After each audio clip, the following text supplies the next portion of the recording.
But as I said, there's so many different ways now to light a fire. Cover some of them.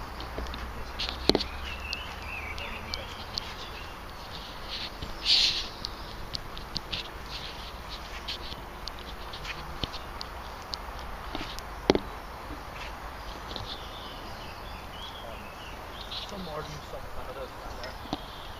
And others, but one thing, doesn't matter, ignition systems are the fancy bit, they're the new clothes and the new piece of gear as far as fire is concerned. The problem is, it doesn't matter how good it is, if you don't have the knowledge of how to light a fire or understand fire, you're never going to light it. Or you'll light it, you'll not maintain it. The best fire is the fire you don't have to light once. Yeah.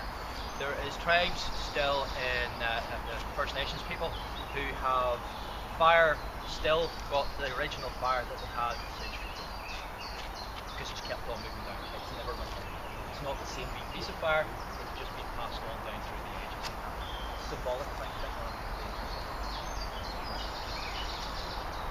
It's because it's so difficult to do. There's three basic things that a fire needs, and I'm about to talk about that. Fuel, air, they have to all be attached to fuel, air, and heat. That's it. Yeah. But the problem is, that's three things that a fire can do. I talked to you instead, and I said, well, it's not really, there has to be one fourth thing.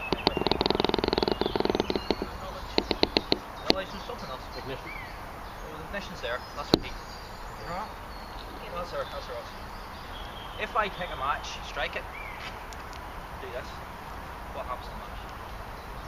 Why does it go out? So they have to be in the right combination with each other. Okay, so it has to be the chemical reaction, it has to take place properly. If it doesn't, the fire's going to go out.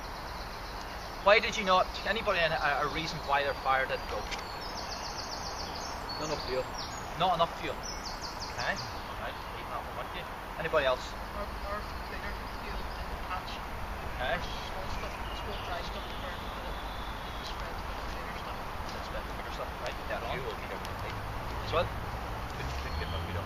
Fuel like Dry that. stuff takes like Something's melt as well.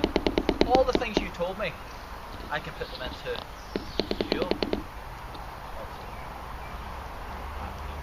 Every single one. Yourself, too much fuel. Put the wrong type. You've already identified yours is the type of fuel you're trying to use, too much, reduction in heat. And so if you take something you burn it, out there you reduce the heat by putting something larger on the top of it. So in the whole thing, and that's the way you have to think when you actually make a fire, is think about the fire design. Which one of these things is either getting enough, which one of these is giving too much to. And have to think about it. And the fire will tell you itself. Now that fire's sitting there burning away, it's telling me something. It's saying, it's like, I'm dead on to it, there's a good vent there and below, I can feel the heat coming off, I think that there. And the flames are all at a wee constant, yeah? Or they're down low. That means the fire's continuing. But what it'll do is it'll wave at you. That's a bit of an analogy. If the fire's waving at you, it's asking you for something. It's either saying, look, I need more fuel here. Okay? If it's not waving at you, it's saying, you know what, I'm maybe getting smothered, I maybe get too much fuel here. So you have to listen to what the fire's actually asking you to do. So we're looking at the actual grading of the tinder. This is the first thing. You won't light it quickly, not with normal means there, unless you have petrol or you've got something which is really combustible there. But with a simple match, we looked at the couple of match challenge. The simple thing is you need the right materials. Starting off with, you need like a kindling, or a tinder of some description. Now that can be birch bark. Yeah. It can be. You put it like this. Use cotton wool. It can be cotton wool. Use it there. Andy, can I get some kindling, mate? Please. And have you any birch bark? Any birch bark there? Tinder?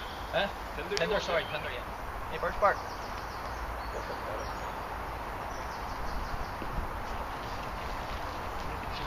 You can take that for a little. Yeah.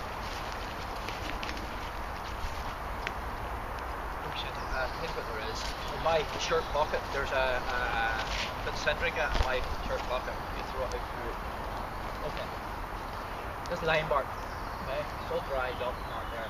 Basically, what you want to do, if you want to make it as fluffy as you possibly can, is if you're going to try and light this up something like a bow drill, using bow drills. Everybody know the concept of bow drill before? Fibre friction, okay, creates an ember. Something like an ember which is not that hot really. So you need something that can take very well. you'll be bumping this up. Or you might find something like this, if that's this way. That's a crumple from it. That's a crumple from it. It grows like that. That's not like it. That's the way it breaks.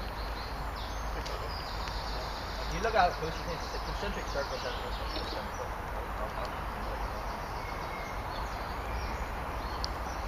Isn't that what it is?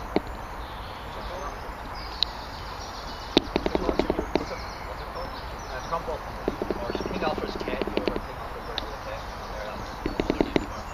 Goes off the tree. Generally goes in ash, but you can find it in other trees. This is dry sand. Some of them are wetter depending on how old they are, but they're generally so they like a something like that. Birch bark, goose grass, anything that's dead, anything that's dry, but it has to be very, very well selected. Because if you select it wrongly, it's slightly better moisture, the sparks strong. If you're talking about the sparks, it's very, very, very good.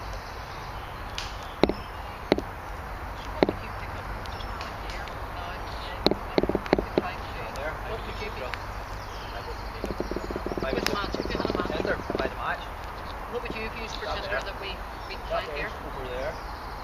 There's also birch bark, two or three birch trees over there as well. You've got, see the conifers here? You can resin and stuff from conifers, which burn very nicely. Use the bark from it. Use the bark. The bark, get the resinous, you'll get the resinous bark on it. You'll find this where conifers get injured, the sap comes out and it forms into the galls or crystallized. It looks like crystals on the side of the tree. And you see it running down it, it's injured somewhere it's weak. Very, very, very, very good. Would you break it up then?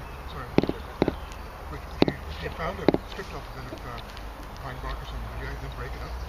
Well, you can use the pine bark, but you're looking for the resin. Yeah. The resin itself.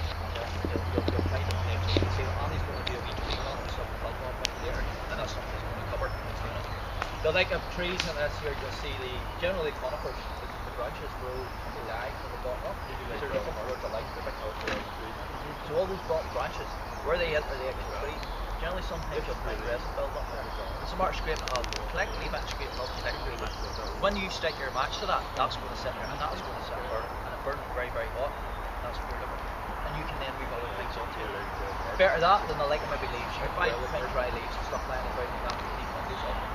Other things might be like I see the ferns, although they're all growing up, you might find some dead ones, but generally all the dead ones are this time of year. Goose grass again, he'll do a lot of this when you're in around here. You'll find dead nettles and goose grass cleavers, sticky birds, that you stick on you when you walk through the forest. Once they're dead, they're dry, and they hang. They're climbers, so they climb up and they hang in the trees. And all you need to do is be able to strip them off. The mistake people do is to try to go too much. You grab a big handful and they pull it up, but what they do is they pull the bit which is the ground. Remember, anything that's dry, the cotton wool, anything that's dry, as soon as you touch moisture with it, it sits up. So if you start to pull that right up, you end up with this one of the wet stuff. And that wet stuff is not good. Tease them out a bit from the top. And you just periodically go around and take that out very soon. Nice big stuff. Other things out there, they like it, you can go for lots of this, which is harder to collect. Okay? You can collect this and get this up. Another thing which is very good is, might be some still left over there, so we'll start that over there. Thorns. Certainly the rest of the side, the comfort of the thorns off the tongue, use it. Very, very good to start fire. If you had one of those belly then, a couple of days, make out a biscuit type. A little bit feel in the bottom.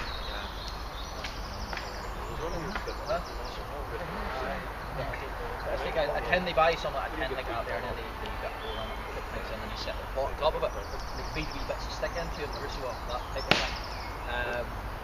What do you call them wee things that people make? Hobo stoves, that's it. Hobo stove. Pine cones. Forget wood. Yes, it's basically not wood. Everywhere, I think, like burn water. And you can collect big bubbles of them everywhere. I would get them in and just feed them in, and that works very well. So you're looking for some nice type of buffy material. Where's my buffy material? This is the sort of thing we're looking for. Again, you want to buff it up. You want to make it so fibrous, so glossy that you can strip it out. This is where it takes time. people say is, well, what was pissing down out of the sky, wet and stuff like that? Well, good idea, don't get wet. Find yourself a shelter somewhere in the road. Get yourself a nice dry spot down there and sit and work at this while you're in there. And take your time. Take your time out of first work. I asked one time a guy in Bristol, if you were stuck in a desert island, how would you survive? Well, there's a lot of how I don't know, look at a desert island. He says, there's nothing but sand on it. Sandbar. He says, how would you survive? He says, I wouldn't just die. Well, that's no good then. What was I supposed to eat? You know, tell me the magic word, tell me what it is you want me to hear in here. I'm going to die. Survival isn't about being able to survive everywhere, it's about being able to use the resources you have the best way and efficiently control your energy loss. That's really it. It's like the water loss. You see a little bear there running up and down hills and thinks he's right there and he'll tell you, you know, I've only got a little water here and has to do me for 2 weeks out there. And what does he do? He runs down a sand dune. That's a bit counterproductive, mate. But it's all, we were chatting when we were down there, he says, oh, but it's entertainment. The Yanks, easy, it's all the American market, it's not really good for us. Okay, so we're looking at something nice and diverse like that. So that's really our first stage to actually get the fire going. Then we need to start moving up. We need to move up gradually. So like I'm coming up with something like this, great. I talk about pencil lead things. Now, it isn't pencil lead things, but it's a generalisation of size. That to me, if I was collecting like that, I would want maybe something bigger, if that's all I have. Lengthwise, fingertips deal. Judge that, gauge that. Okay, if it's anything bigger than that, break it down to that size. If it's anything smaller than that, well, use what you can. But don't get bits that size and break them into tiny pieces. Scouts have a habit of doing this for some reason. They build wee square things and they break up all this stuff inside it. What's that? You want to see one of them over there? For example, They all do them. The Scouts all do them. I've been looking at the Scout handbook, I can't find it. But they all do this. They build a wee square thing and they put all this stuff inside it like that. But they break them all up into wee pieces. Don't break it up because the guys knows if I put that into the fire like that, you know, that'll burn and then eventually this one, so throw that in. You know, so it's a conservation of energy. So you get yourself a bundle of these. Yeah. Start shutting it all down. And you get yourself a nice bundle.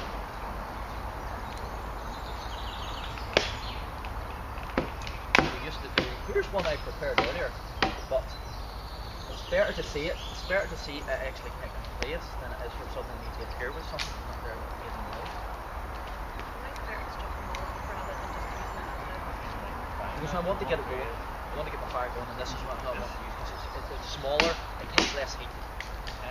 It's like if I take a match and I hold the match to the end of that.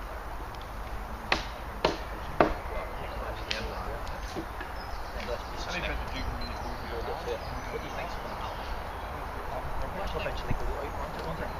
Why is that? There's enough heat, it's just that this is taken away.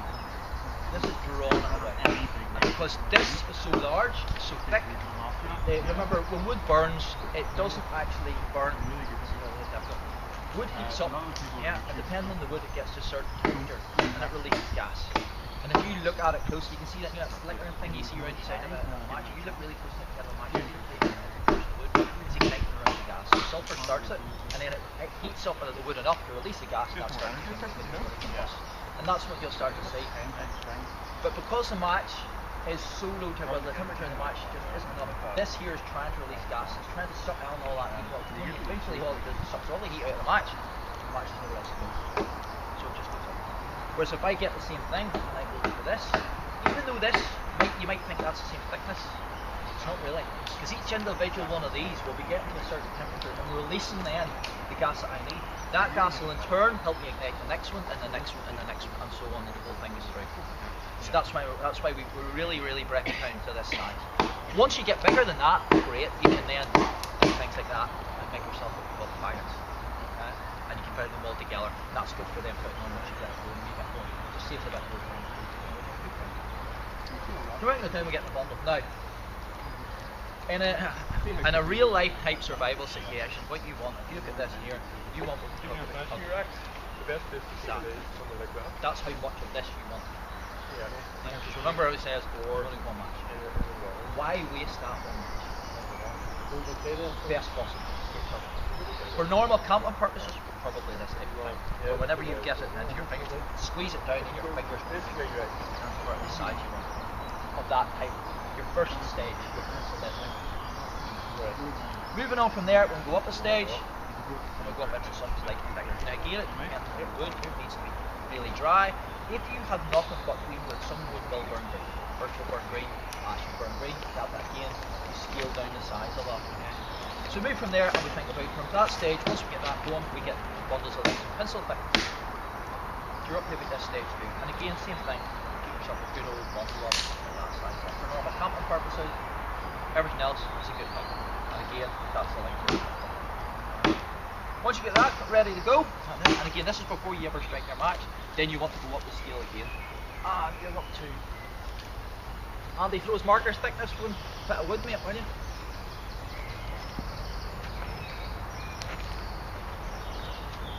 That's somebody's trap. Oh. So you can move up to this stage. So that's the 3 stages. Again, with this stuff here, same thing. That sort of length, or maybe slightly longer, like that there, and a good old bundle of it. Once that starts to go, then you can start moving on to stuff that type of thickness. But you can see what we're doing, and again, this is like black and white, but it's not. There's varying shades of grey. Right temperature of the day, a day like today is going to be totally different than if it's raining or if it's in November, December time where it's a lot colder. So today, like that there, you might be able to go from that, if you've got enough of it, to this. You might be able to. But generally the rule is you get the stage. And you're guaranteed that you're going to get fire. Personally guaranteed if you're getting one. But it's remembering is that you have to make sure that you listen to the fire and what the fire's out on your foot. There is no flame coming through the fire and there's no smoke. The fire's not working properly for you need technology in it. So it might be as if there's too much fuel on, it might be as if you go out lieutenant somewhere. Okay? If there's something not right there, it's lacking a lot of oxygen. When it gets up to a certain level like that there, it starts to, bonfire type start, then you can let it go. You don't have to really worry about it. Something like that. That's whenever you're going to look for logs like this, either side of the fire, where you're encasing the whole thing in, and you're trying to then keep the fire in for a long period. What sort of fire do we cook over? Did we cook over the coals, or we cook over the flame? The coals. Always cook over the coals. Generally it's the hottest fire, it's where it's the coals. So much radiant heat inside there. You put 2 logs together and you've got a whole bed of coals inside it. That's when we do, or in some of the other courses we deal with different fire lays. Like a tripod at one side with a flame fire that you can actually hang a pot over the top of, where you're looking to heat metal and you're looking to actually boil your water, you keep it going. We pile the wood into that side. When the wood chars down and turns to ash or turns to coal, we scrape it into the other part of the fire and we use it for a cooking station. So you're basically, it's a bit like, and then right at the very end, depending how long it's been on, you can get yourself a load of stones, heat them up, get them in there. It's going to be there for a long time. You can throw a lot of up around it, a lot of water around it, you turn yourself into play on. So you can have from one stage cooking over flame right out through to your oven stage for red bread. All in the same fire. All in the same. Okay. One thing that the fire definitely needs, and it's a good idea to do before we do anything else, before we actually light anything, is to do water to the ground. Clear it. Okay. Who still puts rings of stones around their fires?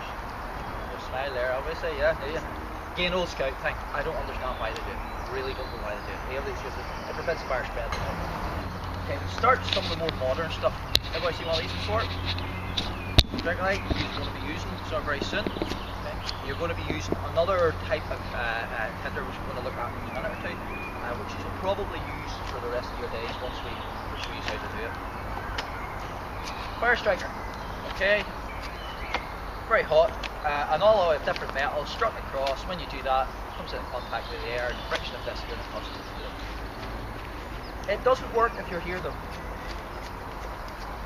because they go very dull. You need to be getting yourself right up on those stability things.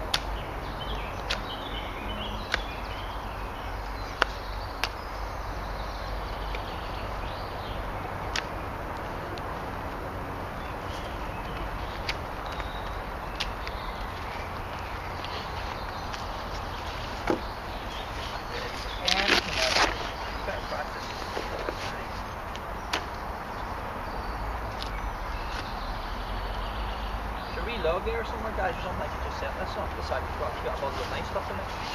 What? Down there. What's in the head? There's a wee log What or do you want, something wee like log? that there, something to set this up.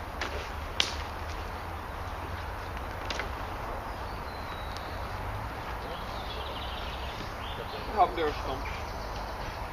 We had just to have lovely song in there, get everybody set on the logs and stuff like that. Then we just took them away. That'll be that perfect. They came in and they took them all away, and they're probably burning somebody's fire going. You paid it for yourself. Give me that thing. Don't you worry.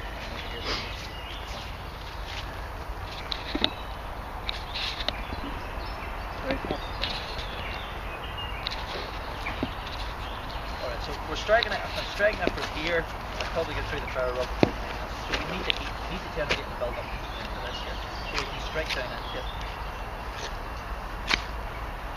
Yeah, you see it start to smoulder a wee bit. There's that fire going. Okay, so very, very quickly. There we go. Alright. We're going to be looking at using this. We're using it against feather sticks. That's what Andy and them have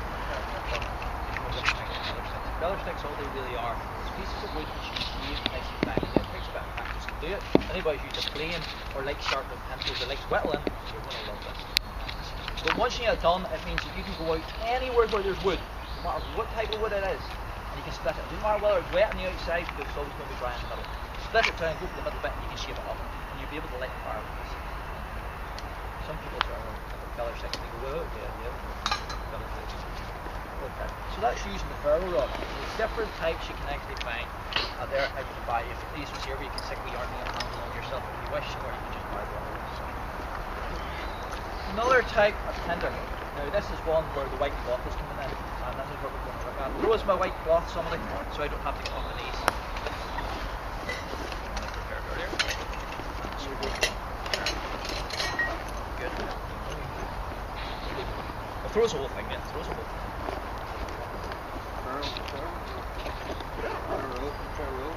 Ferro rod, just ferro rod.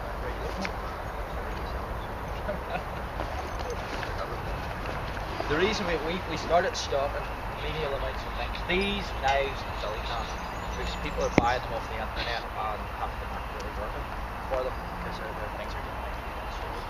So we started stocking bits and pieces just for them. So it's not a shop. Is that just a tile? Tile. That's how that was in my house, was going tile.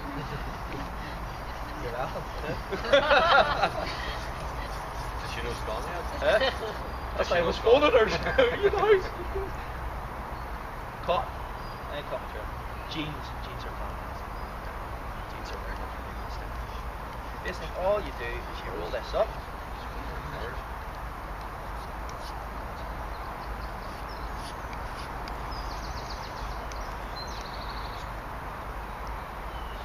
Earlier, as a blue Peter job, taking the necklace.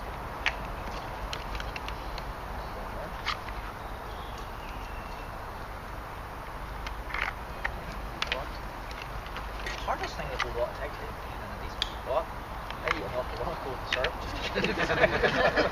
Their teeth are rotting away, isn't there? I would get this place.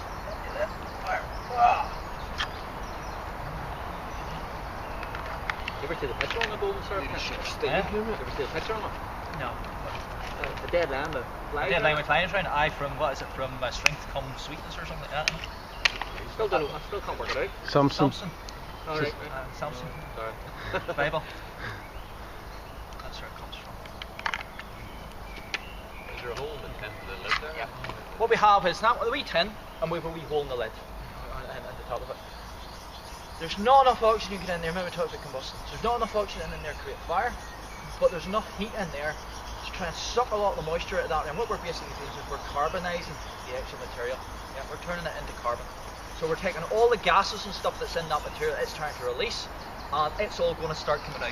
What you probably might see. You'll see this, and it'll start to squirt out the top of that. Okay. Those gases will go up. What you sometimes see is they go up so far and then they ignite. There they start to go up. And what we end up with is this. Okay. Now, it's like a Frontiers type material. This really is the modern version of that. Looking at other types of fungus and stuff like different types of bracket fungus out there, horse's hoof fungus, tree-tended fungus, and which grow naturally in trees, which do exactly the same as this. Some of them take a wee bit of preparation, but generally that's what we're trying to make. We're trying to make sell my material. I give the one I bought from you to a friend and he loves it. You'll see why. They're from the same Yeah, place as my it's dad. very, very fragile. Yeah, I'll go for it. This is harder than the metal. Is it the metal on? They use the metal on the stone? Aye. Stone on the metal. Aye. Oh, stone on metal? No, the metal on the stone. No, what you were doing was correct. What you were doing was correct. It's pretty hard to get